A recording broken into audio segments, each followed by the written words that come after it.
Сайн байцгаана уу? Эрдэнэсийн эрэл багийнхнаас явуулж байгаа Есүстэй хамт дахин эхлүүлээ 31 өдрийн подкастыг та Монголын цагаар өглөөний 7 цагт, Америкийн цагаар оройн 8 цагт шууд хүлээн авч сонсох боломжтой. Өдөр бүр ердөө 2-3 минут мөнхийн эзний үгээр бодол санаагаа шинчилж, түүнд найдан ураг шалгах аялалтаа хамтдаа гарцгаая.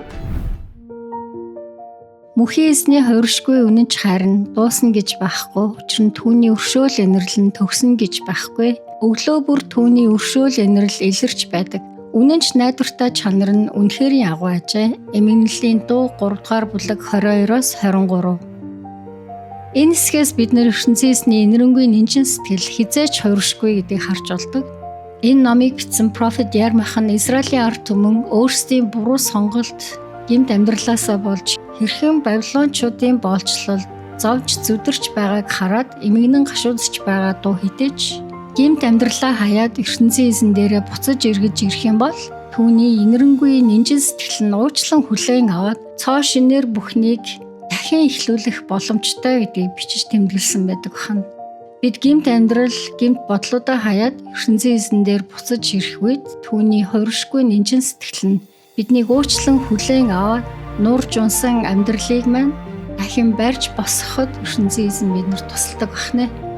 Яагаад гэвэл мөнхийн эзний өршөөл энерл нь төр зурих биш, харин үрд мөн хувиршгүй. Энэ тухай Ярмих хэлэхдээ өглөө бүр түүний өршөөл энерл нь илэрч байдаг гэж хэлсэн. Хэрвээ бид өнөөдөр гэмт амьдралаа хаяад сонгосон сонголтоосоо бид өөрсдийнхөө сонгосон сонголтоосоо буцаж мөнхийн эзэн дээрээ ирэх юм бол мөнхийн эзэн танд биднэрт дахин эхлэх боломжийг өгдөг. Өнөөдөр бид нэр өөрсдийнхөө сонголт шийдвэрт биш, харин ертөнцийн эзний үг, ертөнцийн эзний замаар, ертөнцийн эзний сонголтыг дагаж амьдарцгаая. За ингээд ертөнцийн эзэнтэй ярив. Мөнхийн эзэн минь ээ, өнгөрсөн онд танд таалагдаагүй гаргасан шийдвэр, сонголт болгоныхаа өмнөөс танаас уучлалт гуйж байна. Бид өнөөдрөөс эхлээд тантай харилцаагаа дахин сэргээж, таны хайр инэрлийг амьдралаараа гэрчлэн харуулж амьдрахад та биднэрт туслаач. Бид үүнийг Есүсийн нэрээр гуйж байна. Амен.